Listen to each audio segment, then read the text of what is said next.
মৌলভীবাজার সদর উপজেলার মোস্তফাপুর ইউনিয়ন পরিষদের সাবেক চেয়ারম্যান ও জেলা যুবলীগের সহ-সভাপতি শেখ রুমেল আহমেদের বাড়িতে অগ্নিকাণ্ডের ঘটনা ঘটেছে।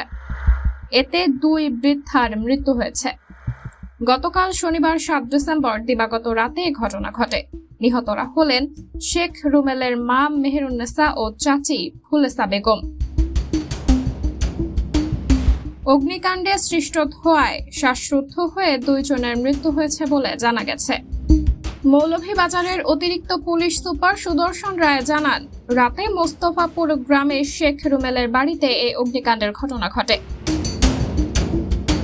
খবর পেয়ে ঘটনাস্থলে পৌঁছে ফায়ার সার্ভিস। এ সময় মেহেরুন্নেসা ও ফুলেসা বেগমকে আগুনের ধোঁয়ায় অজ্ঞানরত অবস্থায় উদ্ধার করা হয়। এরপর মৌলভীবাজার হাসপাতালে পাঠানো হলে কর্তব্যরত চিকিৎসক তাদেরকে মৃত ঘোষণা করেন। প্রাথমিকভাবে পুলিশের ধারণা, বৈদ্যুতিক শর্ট সার্কিট থেকে এই অগ্নিকাণ্ডের ঘটনা ঘটেছে। তবে প্রকৃত কারণ উদ্ঘাটনে এখনো তারা কাজ করছে বলেও জানিয়েছেন। সাবরিনা জলিল, সবার কথা।